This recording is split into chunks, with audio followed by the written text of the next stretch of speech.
नमस्कार नमस्कार सगळ्यांना. मी कविता नेहरे आणि तुम्ही पाहत आहात अन्नपूर्णा बाय कविता नेहरे यूट्यूब चॅनल. या चॅनलवर मिळतात तुम्हाला रोजच्या स्वयंपाकातील सोप्या घरगुती आणि चविष्ट रेसिपीज आणि काही खास पदार्थ आणि उपयोगी किचन टिप्स. म्हणून जर तुम्हाला अशाच रेसिपी शिकायच्या असतील तर माझ्या चॅनलला नवीन असेल तर सबस्क्राईब करा. आज आपण बनवणार आहोत खूप सोपी आणि चविष्ट भोपळ्याची भाजी. पंपकिनची भाजी जी पोळी भाकरी किंवा वरण भातासोबत खूप छान लागते. तर यासाठी लागणारे साहित्य आहे भोपळा. मी हा लाल झालेला भोपळा घेतलेला आहे. तो छान असा कट करून त्याचे साल काढून घ्यायचं छान असं.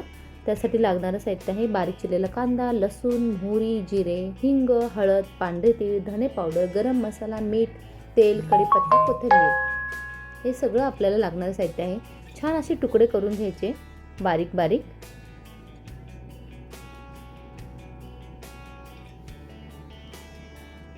व्हिडिओ शेवटपर्यंत नक्की बघा. सोपं बनवा, चविष्ट खा आणि प्रेमाने सगळ्यांना खाऊ घाला. सर्वप्रथम एक कढई गरम करूया. त्यामध्ये तेल ॲड करूया. तेल गरम झाले की त्यात टाकूया मोहरी. छान असा तडका आला मोहरीला की त्यात टाकूया जिरे.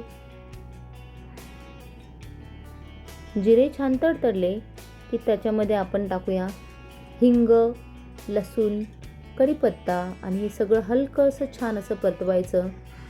छान परतलं की लसूणही टाकायचा इसलेला. छान असं परतलं की याच्यामध्ये आपण हिरव्या मिरच्या टाकून त्याही छान असं परतून घ्यायचं.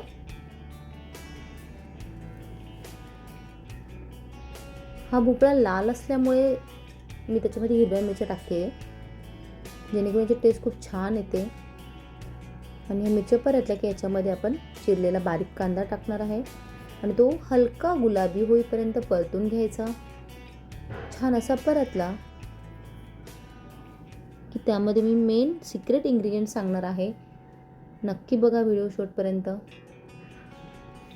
आणि हो, जेवण बनवणे ही एक पोट भरण्याची गोष्ट नसून ती एक कला आहे आणि हीच कला तुम्ही सगळ्यांनी जपावी. म्हणून मी तुमच्यासाठी घेऊन येते अगदी सोप्या पद्धतीत घरगुती सामग्री वापरून रेसिपीज.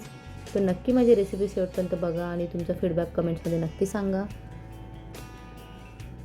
ह्याच्यामध्ये कांदा परतल्यानंतर गुलाबी होईपर्यंत आपण टोमॅटो ॲड करूया. तोही छान असा परतवूया.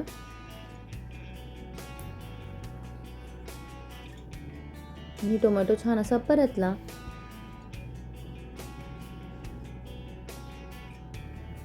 की त्याच्यामध्ये आपण ॲड करूया बाकीचे सिक्रेट इन्ग्रेडियंट्स, ज्याने भाजीची चव दुप्पट होईल. खूप छान लागते, नक्की ट्राय करा.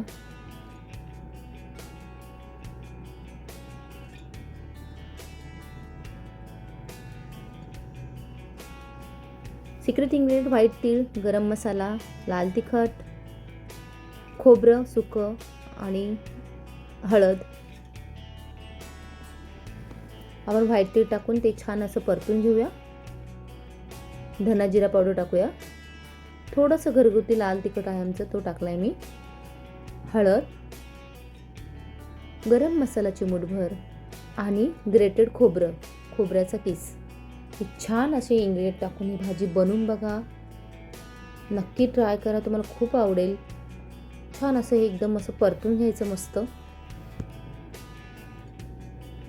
आणि भाजी चव अप्रतिम लागते. थोडीशी कोथिंबीर टाकून छान असे सॉते करून घ्या. हलकंसं मिक्स करून परतून घ्या आणि याच्यामध्ये चिरलेला भोपळाचे तुकडे टाकून छान असं मिक्स करा.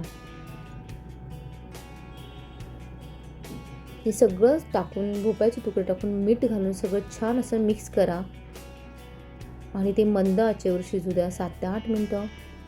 आणि हो, तुम्हाला भाजी ओलसर हवी असेल तरच त्यात पाणी टाका. भोपळा शिजताना स्वतःच पाणी सोडतो, त्यामुळे जास्त पाणी घालू नका. त्यामुळे भाजीची चव छान लागते. भोपळा मऊ झाला की शेवटी गरमागरम मसाला किंवा हलक्या हाताने मिक्स करा.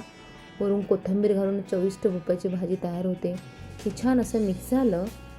यामध्ये आपण टाकणार थोडंसं पाणी.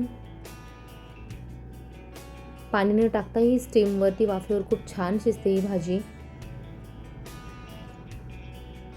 आणि सांगितल्याप्रमाणे ही भाजी पोळी भाकरी किंवा वरण भातावर खूप छान लागते. आता मी भाकरीसोबत आम्ही खाणार आहोत, त्याच्यामुळे थोडंसं त्याच्यात पाणी थोडं ओलसर ठेवणार आहे, म्हणून मी पाणी टाकणार आहे शिजताना. नाहीतर शक्यतो पाणी नाही टाकलं तरी ही भाजी खूप छान शिजते आणि खूप छान चवीला लागते. थोडंसं मी पाणी ॲड केलं आहे. कारण भाकरीसोबत खाताना भाजी थोडीशी ओलसरच छान लागते. मी तुम्हाला काही खास टिप्स सांगत आहे. भोपळा मध्यम आकाराचे तुकडे करा. खूप लहान कापले तर भाजी चिखलासारखी होते. फोडणीमध्ये मोहरी, जिरे, हिंग घाला. थोडं मेथीदाणे घातले तर चव छान लागते. भोपळा थोडा गोडसर असतो, त्यामुळे थोडंसं आमचूर पावडर किंवा थोडासा लिंबाचा रस शेवटी घाला. अप्रतिम टेस्ट लागते. जास्त शिजवू नका. 8 ते 10 मिनटं पुरेसे आहे. आणि शेवटी कोथिंबीर टाकली की चव आणि सुगंध छान वाटतो. आणि भोपळ्याचे जर सूप करायचे असेल तर भोपळा आधी थोडासा तुपात बटरमध्ये परतून घ्या, मग पाणी घालून शिजवा. थोडं काळे मिरे पावडर घातलं तर चव वाढते. ब्लेड केल्यानंतर थोडीशी क्रीम किंवा दूध घालून सूप मऊसर रिच होते. अशी ही आपली भोपळ्याची भाजी तयार आहे. भाजी करताना झाकण ठेवूनच शिजवा. भोपळ्यात स्वतःचं पाणी असतं, जास्त पाणी घालू नका. कोरडी भाजी हवी असेल तर थोडंसं भाजलेले शेंगदाण्याचं कूट टाका. आणि उपवासासाठी करत असाल तर तूप, जिरे, हिरवी मिरची, साखर घालून साधी खूप चविष्ट भाजी तयार होते. तर मग फ्रेंड्स, आजचा भोपळा झाला ना झकास. तर आजची रेसिपी तुम्हाला नक्कीच आवडली असेल अशी मी आशा करते. कृपया तुमचा अभिप्राय कमेंट्समध्ये नक्की कळवा. व्हिडिओ आवडला असेल तर लाईक करा, शेअर करा आणि अशाच दर्जेदार, सोप्या आणि स्वादिष्ट रेसिपीसाठी माझ्या चॅनल अन्नपूर्णा बाय कविता नेहरेला सबस्क्राईब नक्की करा. बेल आयकॉन दाबायला विसरू नका, म्हणजे प्रत्येक नवीन व्हिडिओची माहिती तुम्हाला सर्वात आधी मिळेल. पुन्हा भेटूया एका नवीन आणि खास रेसिपीसोबत. तोपर्यंत धन्यवाद आणि नमस्कार.